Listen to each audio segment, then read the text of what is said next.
Palavra da Verdade, com Hernandes Dias Lopes. Vamos tratar hoje sobre o Salmo 32.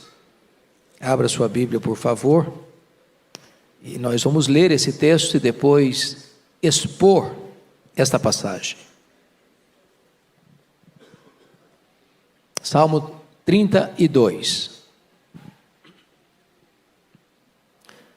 Bem-aventurado aquele cuja iniquidade é perdoada, cujo pecado é coberto. Bem-aventurado o homem a quem o Senhor não atribui iniquidade, e em cujo espírito não há dolo.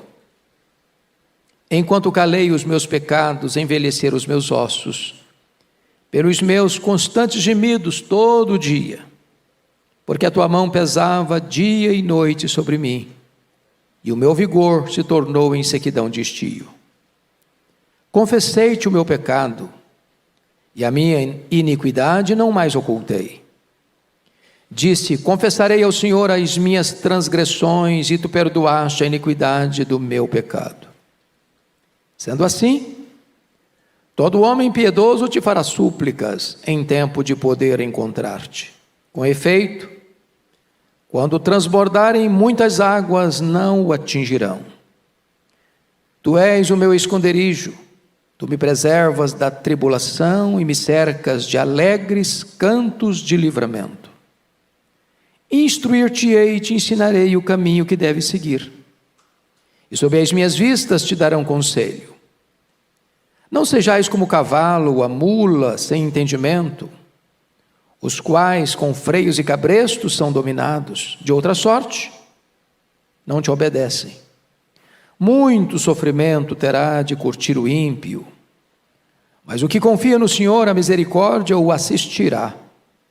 Alegrai-vos no Senhor, regozijai-vos, ó justos, exultai vós todos os que sois retos de coração. Amém. Eu quero tratar do seguinte tema na exposição desse salmo: a paz depois do perdão. A paz depois do perdão. Bom, é muito importante entender que esse salmo tem como pano de fundo, como background, o problema que Davi enfrentou num tempo de guerra, quando ele se levanta do leito, passeia pelo terraço e vê uma mulher tomando banho. Diz a Bíblia que a mulher era extremamente bonita,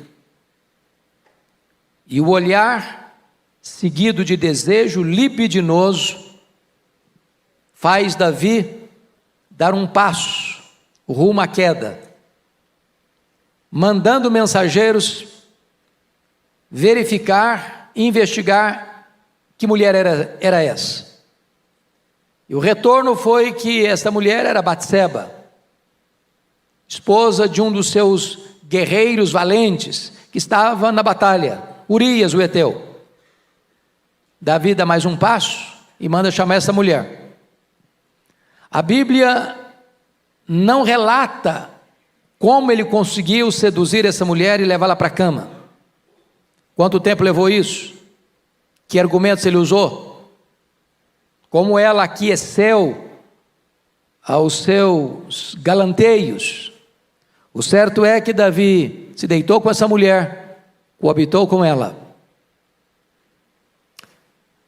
Diz o texto que em seguida esta mulher, passado o tempo, manda um recado para Davi: estou grávida. E agora ele está com uma grande batata quente na mão, porque o marido dessa mulher não tem casa, está na guerra. E se essa mulher aparece grávida e o marido na guerra, o resultado, dentro daquela cultura, é que essa mulher corre o risco de ser apedrejada. E então Davi dá mais um passo no seu expediente e manda chamar Urias da guerra. A intenção de Davi é que Urias fosse para casa, coabitasse com a sua mulher, e estaria resolvido o problema. Só que Urias era um homem tão íntegro que ele não achou que seria honesto da parte dele, tendo seus pares na batalha, fora de casa, ele fosse desfrutar da intimidade do seu lar, do relacionamento íntimo com a sua mulher. O plano de Davi começa a se frustrar. Então Davi dá mais um passo, dá um banquete, convida o cara, como se ele fosse uma pessoa muito ilustre, e Davi quisesse honrá-lo, e Davi consegue embebedá-lo, e Davi pensa, bêbado, ele vai para casa. E talvez ele que não tenha relação com a mulher, ele não vai lembrar direito das coisas. Mas Urias, mesmo bêbado, não vai para casa. E agora o rei está numa situação adversa. Ele toma mais um passo, rumo à ruína. Ele escreve uma carta para o seu comandante Joabe, e disse: Joabe, bota Urias na frente da batalha, sem retaguarda. Deixa-o exposto aos flecheiros, para que ele morra. Bota a carta no envelope, bota o seu selo, e põe a carta na mão do portador. E o portador da carta é o próprio homem que vai ser assassinado. Um ato de crueldade. E Urias não sabe, mas leva uma carta para o comandante, e o conteúdo da carta era a sua própria morte. E Joabe obedece o rei e põe Urias na frente da batalha sem qualquer proteção. E Urias é morto. E Joabe manda um recado: olha, aconteceu isso, aconteceu aquilo outro, tantas pessoas morreram, tantas tragédias aconteceram. Entretanto, nota de rodapé, Urias, o heteu, também morreu. Essa era a informação, essa era a senha. Em guerra morre. Não é surpresa para ninguém morrer uma pessoa na guerra. Então Davi dá mais um passo. Ele se casa com a viúva. Ele era polígamo, ele tinha outras mulheres. Ter mais uma não era um escândalo nacional. Aparentemente ele estava protegendo uma viúva que precisava de amparo. E então, diz a Bíblia que a criança que está no ventre de Batseba, Deus põe a mão e o menino adoece. E Deus vai morrer. E o Davi chora, e o Davi jejua, e o menino morre. E o tempo passa. A Bíblia não diz precisamente quanto tempo, mas diz a Bíblia que o coração do rei estava perturbado. Parece que estava tudo bem, nenhum escândalo público, nada para a imprensa explorar, tudo bem guardado, mas o coração dele estava desesperado. O vigor dele se tornou em sequidão de estio. Os ossos dele ardiam. A mão de Deus pesava sobre ele, mas ele, dissimuladamente, diante de todo mundo, estava muito bem. Ninguém suspeitava de nada. Aí Deus manda à casa dele o profeta Natã. E o profeta Natã usa uma estratégia para fazer uma abordagem. E Davi cai na armadilha, armada pelo profeta, para reconhecer o seu pecado. Porque Natã chega para ele e diz: olha, tinha numa cidade um homem pobre e um homem rico. O homem rico tinha muitas reses, muitas ovelhas, muito gado, era um cara rico. O pobre tinha uma cabrita, que dava leite, que vivia dentro da casa, que era como um membro da família, pegava no colo. E aí o homem rico recebe uma visita ilustre, e o rico, em vez de ir lá no campo matar uma das suas reses, para fazer um lauto banquete para o seu convidado, resolve ir lá na casa do pobre, pegar a cabrita dele, a única que ele tinha, e matar, para fazer a refeição para o seu convidado. Quando Davi escuta isso, ele fica irritado, ele tinha um senso de justiça. Esse cara deve morrer. Aí o Natan bota o dedo no nariz dele e diz: você é o cara, você é o homem. Deus te deu o reino, Deus te deu riqueza, Deus te deu até muitos privilégios e prazeres, e você foi tomar a mulher de Urias, e ainda matar Urias. Nesse momento Davi cai em si e diz: pequei, se arrepende, confessa, e Deus diz: está perdoado, mas a espada não vai fugir da sua casa. E esse texto é o relato e o registro dessa confissão, desse arrependimento, desse perdão e da restauração divina a Davi. É claro, meus amados irmãos, que Davi comete aqui 3 pecados, e o primeiro dele é adultério, o segundo dele é assassinato, e o terceiro pecado é dissimulação. Então nós vamos olhar agora esse texto que, do meio das tempestades da alma, se levanta como óleo fresco da graça, da misericórdia e do perdão de Deus. Então, primeiro ponto que eu destaco aqui: a paz depois do perdão é a felicidade do perdão. Olha comigo o verso 1: bem-aventurado aquele cuja iniquidade é perdoada, cujo pecado é coberto. Veja você que começa com esta palavra bem-aventurado, e essa palavra é riquíssima, e é poderosíssima. Esta palavra é muito feliz, é como Jesus abre as bem-aventuranças: bem-aventurados os humildes de espírito, bem-aventurados os que choram. Ou seja, o perdão de Deus é a maior fonte de alegria que uma pessoa pode ter na vida. Meus irmãos, o pecado é terrível, é maligníssimo, é pior do que a pobreza, é pior do que a doença, é pior do que a perseguição, é pior do que a solidão, é pior do que a morte, porque esses males podem nos atingir e jamais nos afastarem de Deus. Mas o pecado é maligníssimo porque ele nos priva do maior bem, a comunhão com Deus, porque Deus é a fonte da plena e maior alegria. É na presença de Deus que tem plenitude de alegria. É impossível coexistir comunhão com Deus e pecado.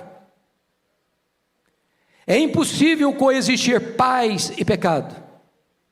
Por isso ele diz que feliz é aquele cuja transgressão é perdoada.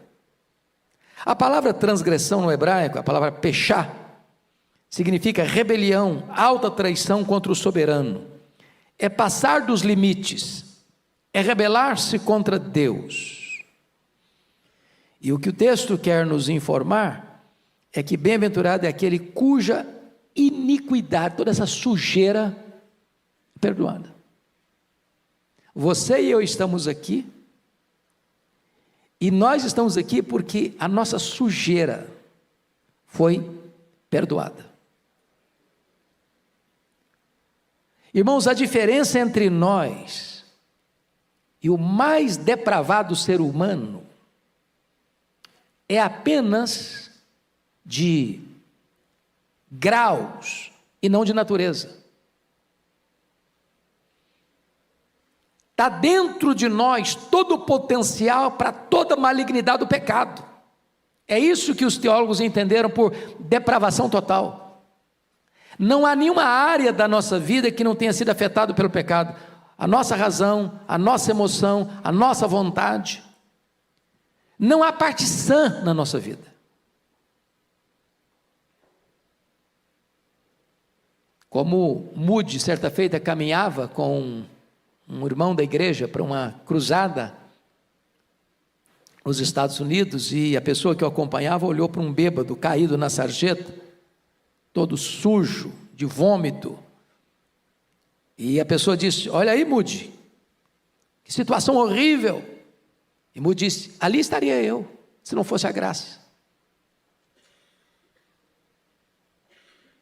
Nenhum de nós tem condições de jogar a pedra. Nenhum de nós tem condições, eu não faço isso, eu não faço aquilo.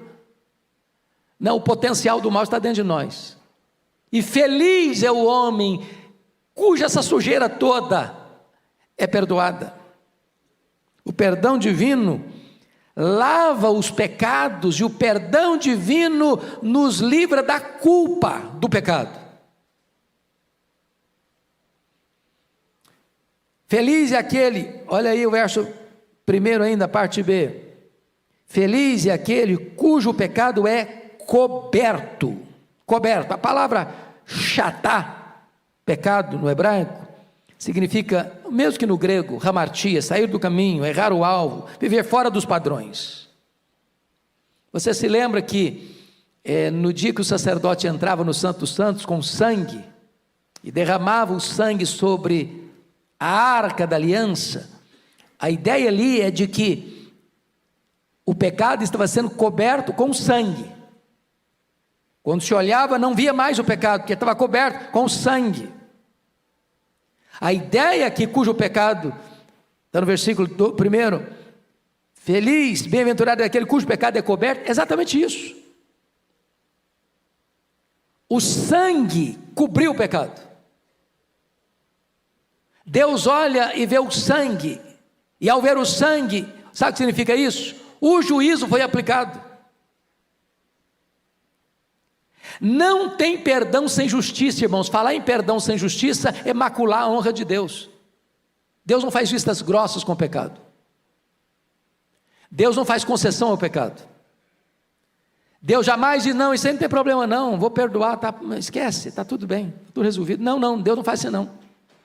Deus pune o pecado. Deus julga o pecado. E toda a história do Antigo Testamento, com todas aquelas matanças de cordeiros e sangue que era colocado no altar, tinha uma única intenção: aquilo era apontar para a cruz, apontar para o Cordeiro de Deus, porque na cruz Deus fuzilou o seu próprio Filho, com a espada da lei, fazendo cumprir cabalmente a justiça dele, porque ele morre como nosso substituto, representante, fiador.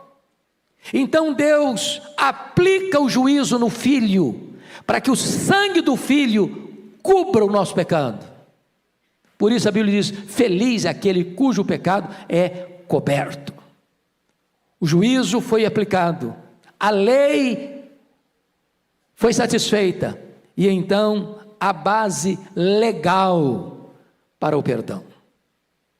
Mas em terceiro lugar, feliz é aquele a quem o Senhor não atribui iniquidade. Olha o verso 2: bem-aventurado o homem a quem o Senhor não atribui iniquidade. A palavra iniquidade, a palavra avon no hebraico, é depravação, distorção moral, perversão. Aqui está o coração da Bíblia, irmãos, aqui está a essência do Evangelho. Como assim aquele a quem Deus não atribui iniquidade? Alguém de nós aqui está desprovido de iniquidade? Como assim Deus não atribui iniquidade?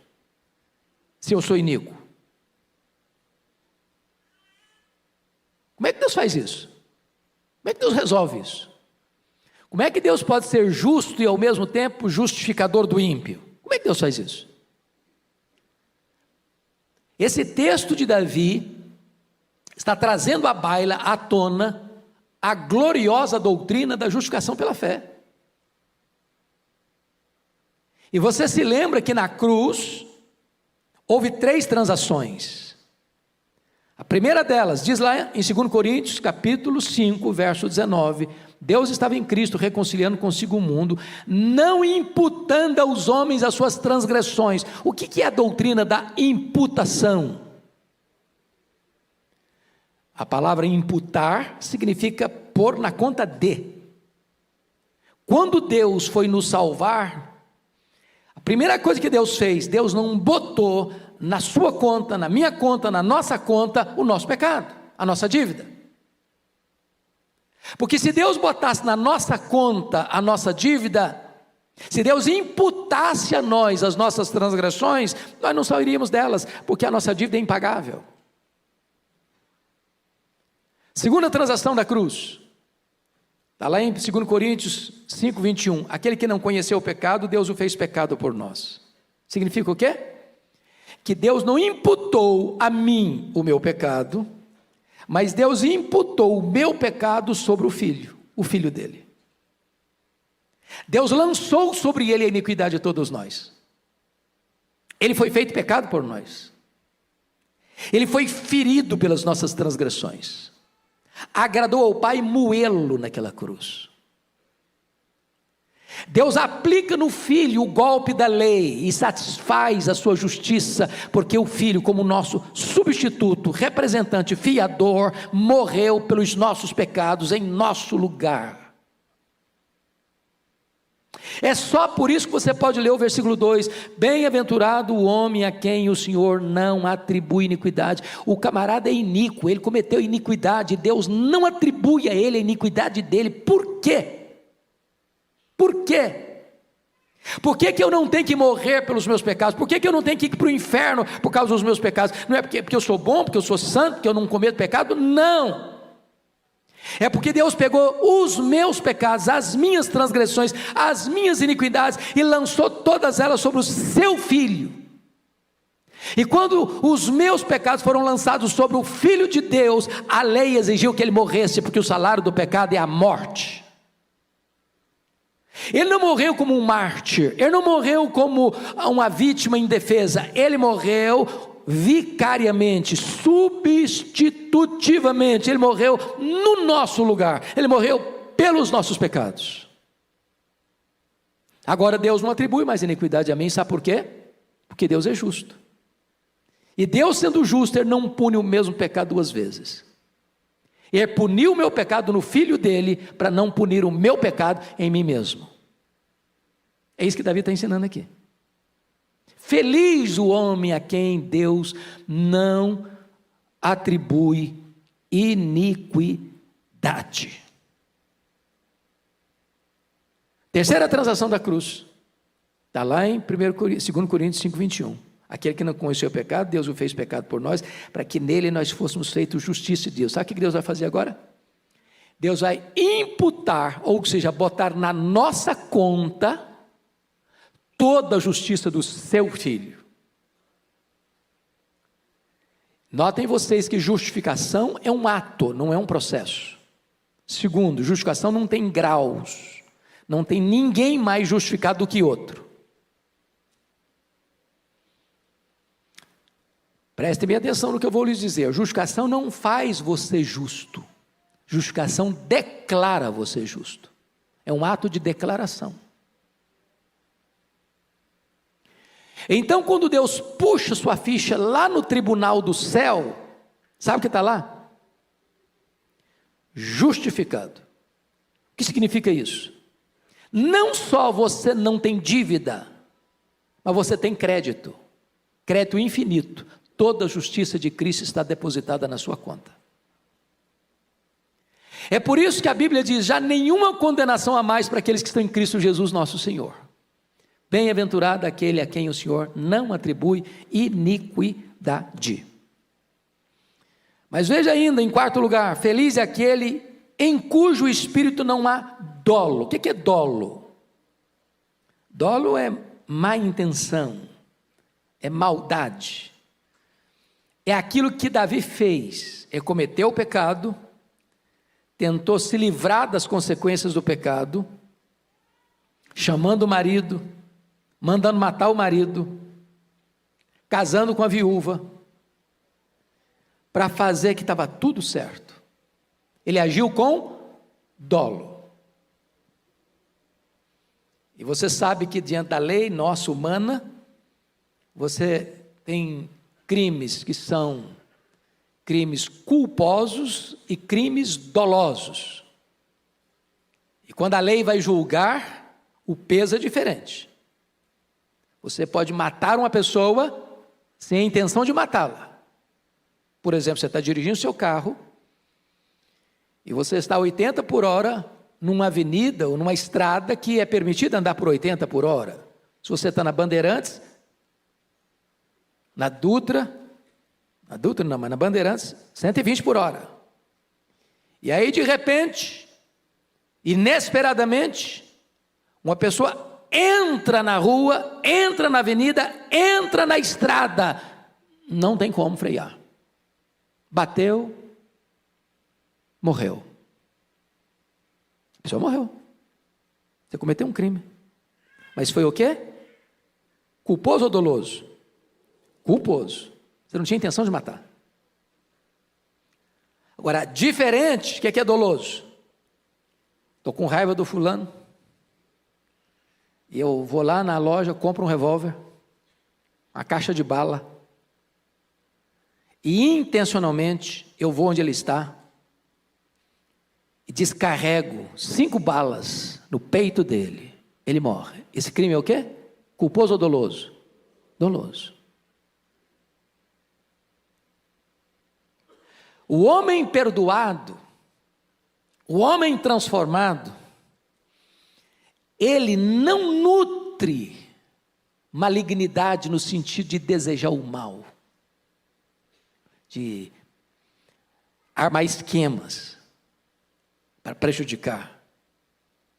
É por isso que o texto vai mostrar para nós essa gloriosa verdade, em cujo espírito não adole. Esse é um cara feliz.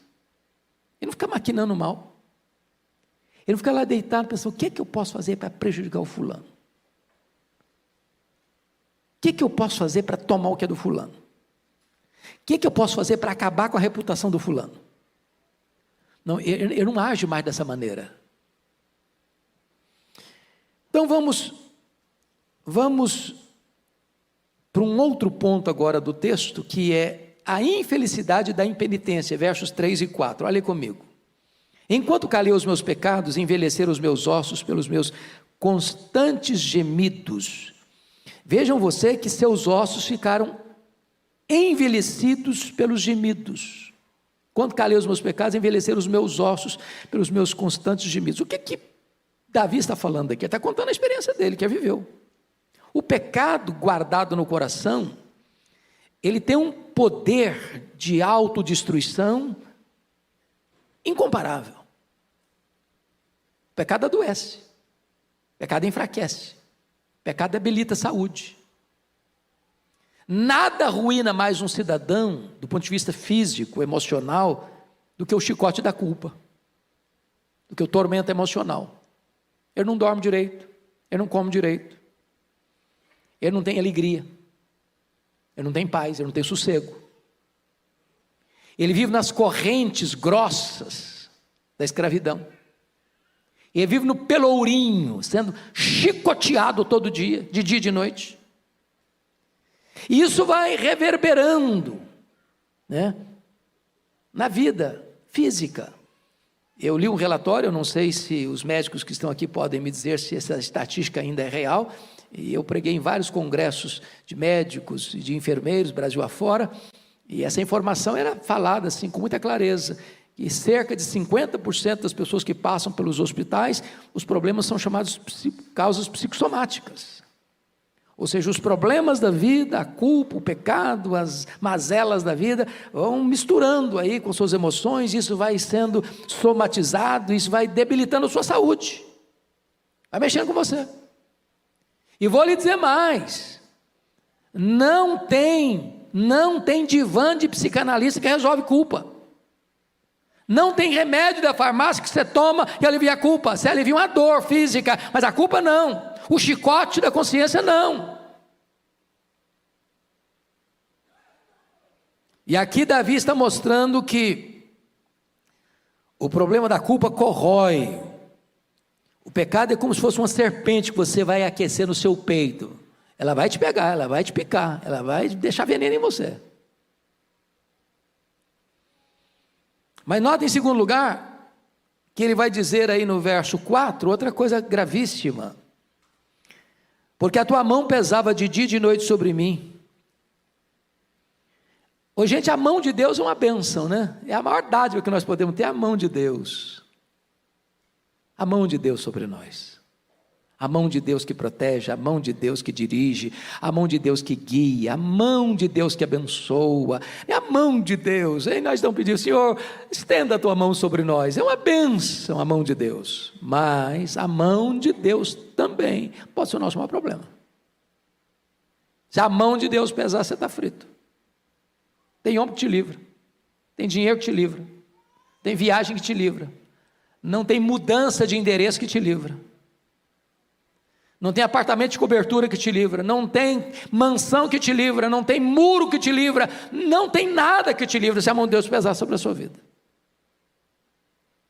E ele diz, a tua mão pesava sobre mim. Quando?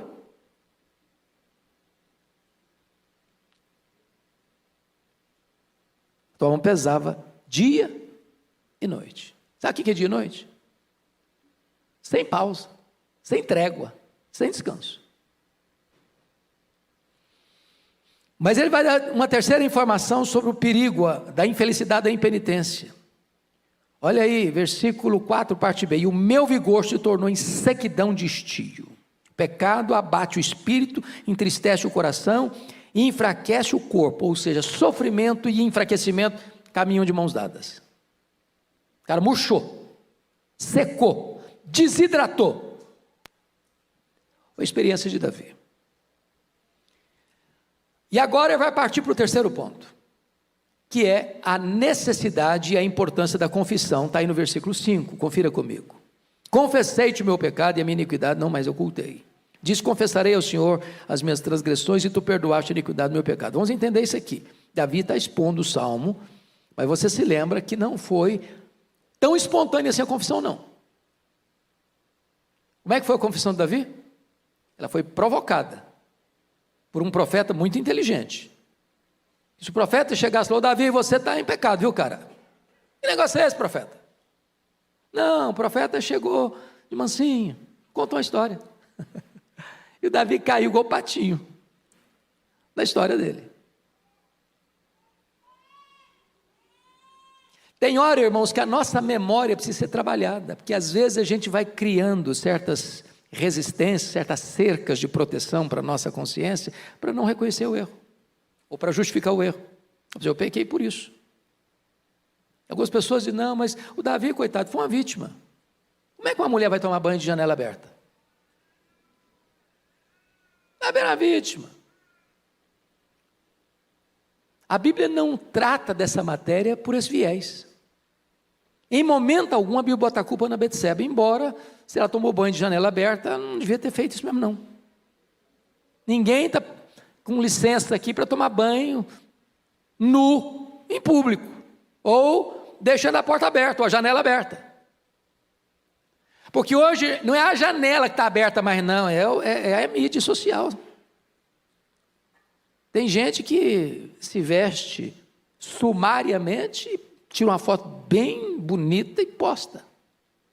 Ela quer ser vista. A intenção é exatamente despertar desejos. Vejam onde nós vamos parar.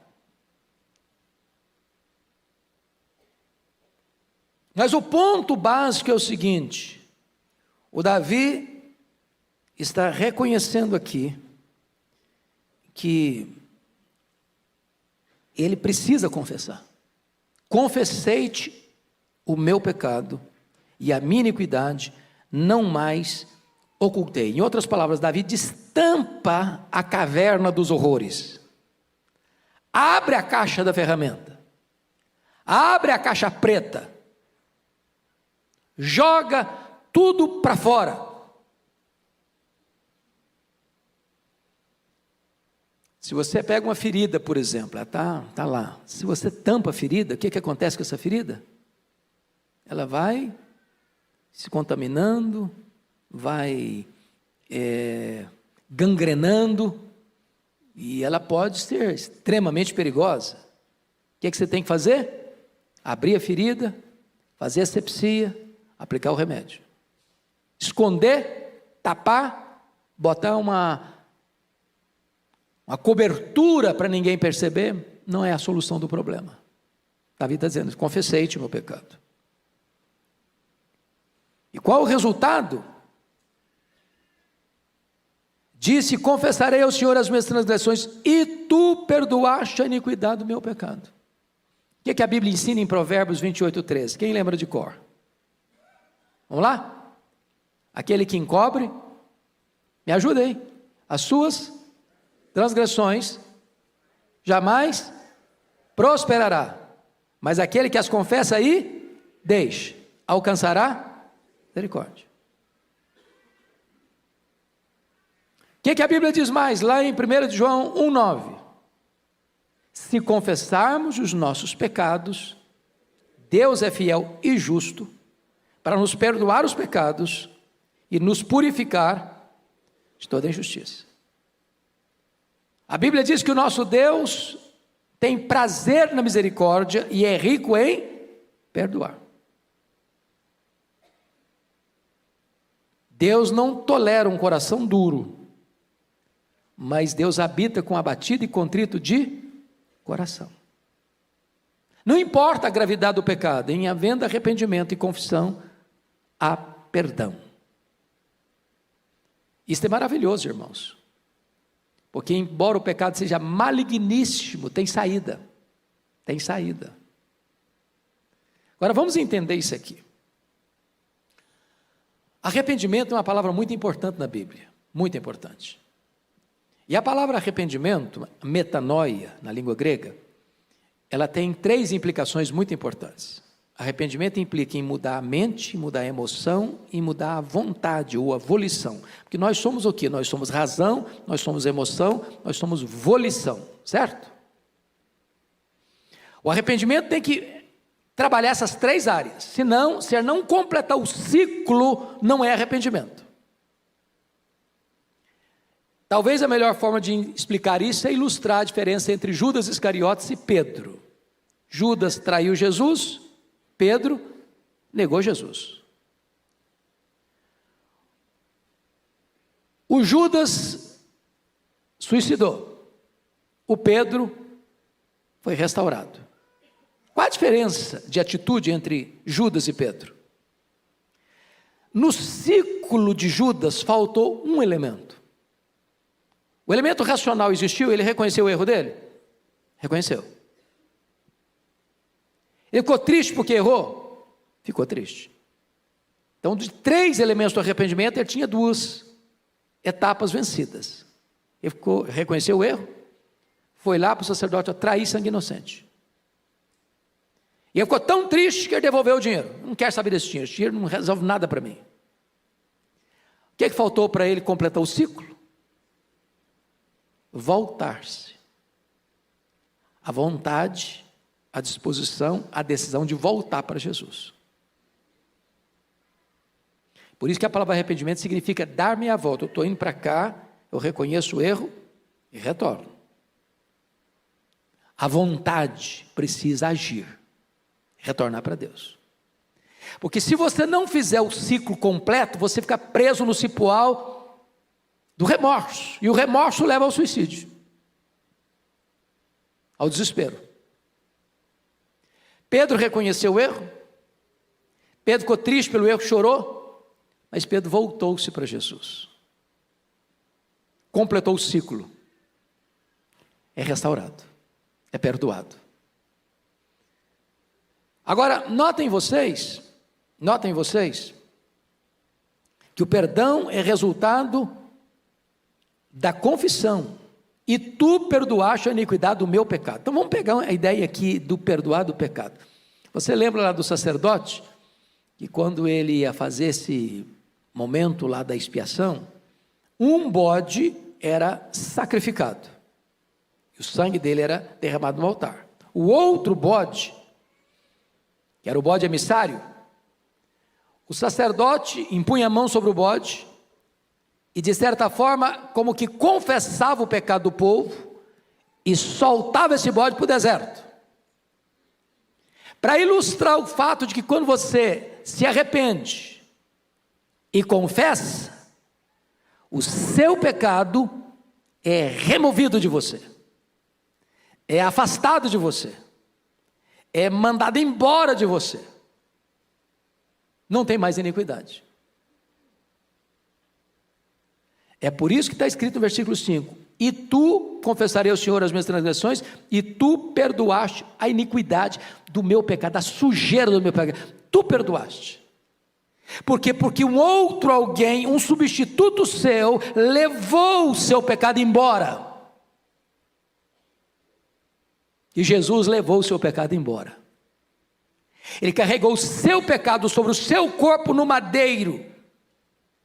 E lá na cruz, ele pegou escrito de dívida que era contra você, o seu pecado, rasgou esse escrito de dívida, encravou na cruz e deu um brado: está pago, está consumado. Você que crê em mim não deve mais nada, você está perdoado, está justificado. Isso é a essência do cristianismo, irmãos, isso é a essência do evangelho. Se você não entender o que aconteceu na cruz, você vai viver uma vida cristã sofrida, machucada, ferida, porque você vai: meu Deus, eu errei, agora estou perdido e vivo triste, e não entende o que foi a cruz, se apropriando do perdão. Mas vamos ao terceiro ponto, aliás, ao quarto ponto, que é o impacto da obediência. Olha o versículo 6 e 7 aí comigo. Sendo assim, todo homem piedoso te fará súplicas, em tempo de poder encontrar-te. Com efeito, quando transbordarem as muitas águas, não atingirão. Tu és o meu esconderijo, tu me preservas da tribulação e me cercas de alegres cantos de livramento. Vamos destacar aqui 4 verdades. Primeira, um cristão arrependido é um exemplo para outros cristãos. Quando um crente, irmãos, tem um fracasso e cai, ou um crente comete um pecado, ao se arrepender, ao confessar, ao ser perdoado, ao ter sua vida mudada, aquele que caiu também vai olhar para você: puxa vida, o fulano caiu, o fulano cometeu um erro, o fulano foi perdoado, o fulano foi restaurado. Bom, eu também posso ser restaurado, eu também posso me arrepender, eu também posso confessar, e é o que eu vou fazer. É isso que ele está ensinando aqui. Sendo assim, todo homem piedoso te fará súplicas. O homem piedoso não é aquele homem que nunca erra, não. O homem piedoso é aquele que, porque todos pecam e todos erram, é aquele que reconhece o seu erro, é aquele que se arrepende do seu erro, é aquele que confessa o seu erro, é aquele que abandona o seu erro. Então a pessoa vai olhar e dizer: vale a pena confessar, vale a pena falar com Deus, vale a pena acertar a vida com Deus, vale a pena. E então todo homem piedoso te fará súplicas, em tempo de poder encontrar-te. Segunda coisa, um crente perdoado é poupado das tempestades da vida. Versículo 6, a parte B: com efeito, quando transbordarem as muitas águas, não atingirão. Ô gente, tem tribulação e tribulação. A tribulação da vida, o crente aguenta, de cabeça erguida. A tribulação que o crente não aguenta é a tribulação produzida especificamente por causa do pecado. Enquanto o cara não se vê livre disso, ele está na unha do inimigo, uma camisa de força, um pelourinho, sendo açoitado, atormentado, acuado, acusado, triste, ossos secos, vigor seco. É isso que ele está dizendo. É isso que ele está ensinando para nós. Vocês se lembram da história do Lutero? Lutero era um camarada que sempre teve dramas de consciência, né? Antes da conversão dele, o Lutero ia todo dia no confessionário, todo dia. E as confissões dele eram confissões assim, de 1 hora, 1h30, 2 horas. E o padre que recebia as confissões não aguentava mais aquela lorota toda. Dizem os biógrafos de Lutero que um dia o padre confessor disse para ele: ô Lutero, o dia que você cometeu um pecado de verdade, vem aqui, que eu não aguento mais essa lorota sua, não.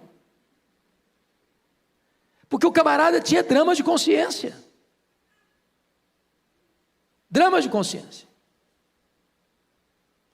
Depois que ele conheceu a gloriosa doutrina da justificação pela fé, o justo viverá pela fé. Ele vai a Roma e sobe as escadarias do templo de joelhos, tentando aliviar a consciência, desesperado. E um dia depois da sua conversão, ele teve um sonho, aliás, um pesadelo. E o diabo apareceu para ele. E Lutero tinha esses dramas, para você ter uma ideia, na dieta de Worms, quando ele é levado à dieta de Worms diante das autoridades políticas e eclesiásticas da época, com as obras dele em cima da mesa, e ele sabia que a situação ali era gravíssima, a vida dele estava em risco. Perguntaram a Lutero: você nega, você volta, desculpa do pleonasmo, volta atrás, você afirma que você não crê mais nas que você escreveu? A coisa era tão dramática que ele diz: dá para eu pensar um pouco essa noite? E naquela noite, dizem os seus biógrafos, que ele enfrentou uma batalha espiritual tão grande, que parecia que o diabo estava ali no quarto dele, a ponto de pegar o tinteiro e jogar na parede, tentando jogar no diabo.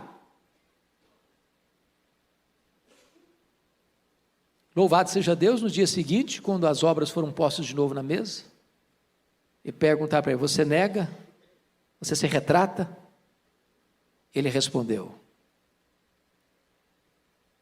a não ser que vocês me convençam pelas escrituras que eu estou errado, eu não posso me retratar. Porque não é legítimo o homem agir contra a sua própria consciência. Que Deus me ajude. E ali foi o grande corte radical da reforma que começou em 1517. A dieta de Worms aconteceu em 1521. Mas dizem os estudiosos que certa feita ele está dormindo e ele tem um pesadelo e o diabo aparece para ele com a lista de pecados terríveis. Você fez isso, você fez isso, você fez aquilo, você fez aquilo outro, aquilo outro, aquilo outro. E no pesadelo mesmo, no sonho, Lutero disse: é verdade, eu fiz tudo isso aí. Só tem um detalhe que não está aí. É que o sangue de Jesus, o Filho de Deus, me purifica de todo o pecado. Oh, amados, isso traz alívio e cura para a consciência. Tira o fardo pesado da culpa. Traz cura para os ossos. Traz vigor espiritual. É a graça do perdão de Deus.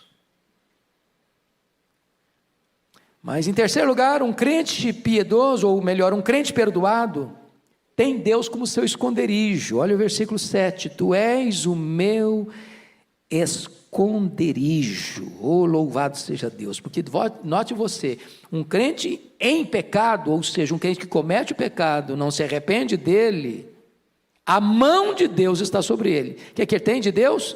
Medo. É igual o Adão e Eva lá no Éden, fogem de Deus, correm de Deus, têm medo de Deus.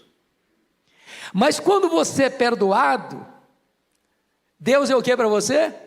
Refúgio. Você corre para Ele, não dele.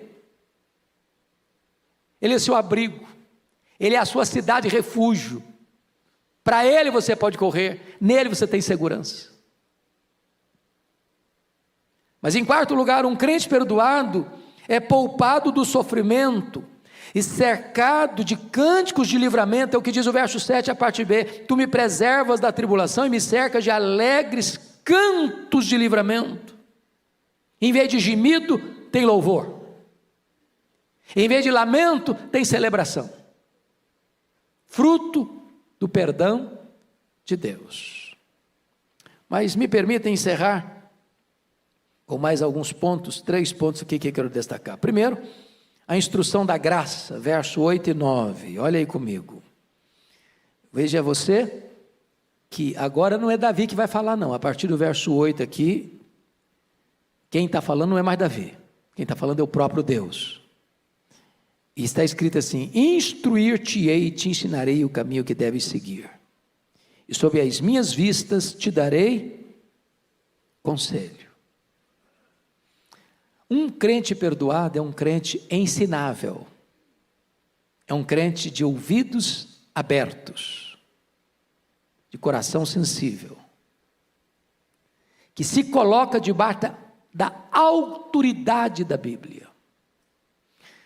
O Moody, Dwight Lyman Moody, ele tinha na capa da Bíblia uma frase, e a frase era esta: este livro afastará você do pecado, ou o pecado afastará você deste livro.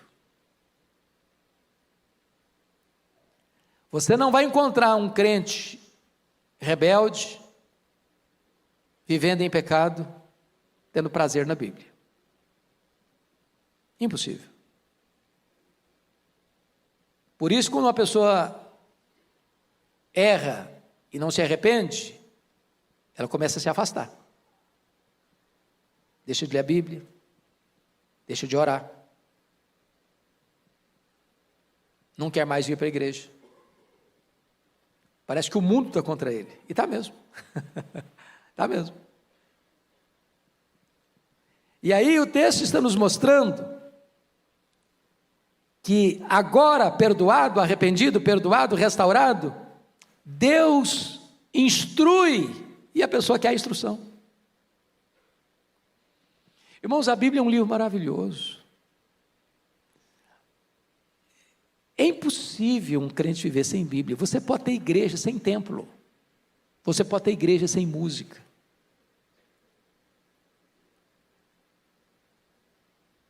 Mas você não pode ter igreja sem Bíblia.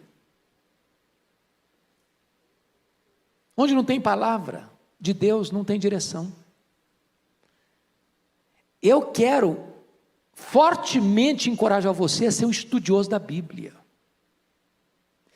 E quando eu digo isso, eu não estou dizendo que você só vai pegar a sua Bíblia no domingo para ir para a igreja. E às vezes algumas pessoas nem têm mais Bíblia, sabia? Eu gosto das mídias sociais, eu gosto mesmo, uso todas. Eu ando com esse bichinho aqui todo dia. Mas não abro mão da Bíblia de papel. Sabe por quê? Nisso aqui você vai ter muita dificuldade de decorar. Nisso aqui você vai ter muita dificuldade de fazer uma anotação ao lado do versículo que falou com você. Estava na minha devocional, li esse versículo, coisas novas vieram à tona, e eu vou lá e escrevo um pontozinho ali que me remete àquilo que Deus falou comigo. Já me pediram N vezes para eu mudar de versão. Minha Bíblia e a igreja aqui adota a versão ARA, né? Revista atualizada. Por que eu não mudo de versão? Agora saiu a versão atualizada, né? Ótimo, para quem está começando. Eu estou com 63 anos, tenho 40 anos de ministério. Pouquinho que eu sei de Bíblia, que eu decorei, que eu memorizei, é na versão ARA. Eu vou mudar para quê? Se eu vou ter que memorizar tudo, eu não vou conseguir. Não vou conseguir. Eu vou manter aqui mesmo. Eu preciso trazer à minha memória a palavra de Deus. Eu preciso mergulhar um pouco mais fundo.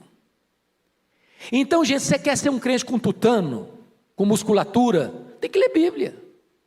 Mas ler Bíblia em casa. Nós estamos vivendo na melhor época do mundo. Hoje a gente tem Bíblia de estudo hoje de todo jeito. Tem Bíblia para criança, para adolescente, para jovem, para adulto, para velho, para casado, para descasado, para empresário, para empregado. Não sei das quantas. Tem Bíblia de todo jeito. E o povo é analfabeto da Bíblia. Uma loucura isso. Você vai pregar em Ageu, o cara começa a procurar Ageu em Gênesis. Ele não sabe nem que tem Ageu. Então, para Deus nos instruir, irmãos, Ele não vai chegar no seu quarto e, fulano, eu vou te instruir hoje. Abra os seus ouvidos, que te falarei. Não. Você vai pegar a sua Bíblia e vai ler a Bíblia e Deus está falando com você. Com você. Tem crente que não escuta a voz de Deus, não lê Bíblia.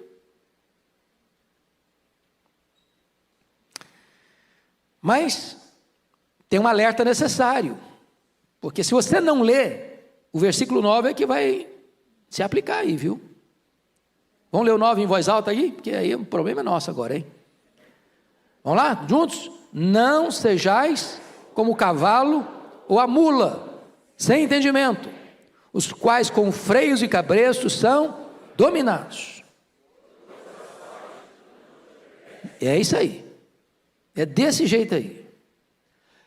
que o texto está dizendo? Se você não lê Bíblia, se você não for instruído, você embrutece. E aí o que acontece?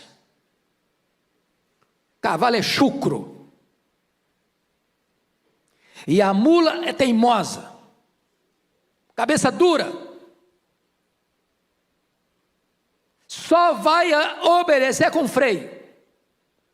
Não adianta você chegar na orelha do cavalo e falar, paciência, vamos melhorar, cara, você está andando devagar demais. Você vai fazer um discurso de 1 hora para o cavalo, no pé do ouvido dele, ele não vai te obedecer. Você põe freio na boca dele, ele não vai te obedecer. A mula é teimosa, você fala uma vez, fala duas, bate, começa mesmo, teimosa. Tem crente que é assim. Se apanhar, para aprender. Falar não resolve. Porque não quer instrução. E quem não quer, já escutou aquela frase? Quem não escuta conselho, escuta coitado. Quem não aprende com o preceito, vai ter que aprender com a chibata. Então, amados, vamos ser inteligentes? Para a gente não apanhar desnecessariamente? Estude Bíblia. Você vai discernir o tempo que você está vivendo. Você vai fugir de certas encrencas na vida que você não precisava passar. Enrascadas que você não precisava entrar. De alianças que você não precisava fazer.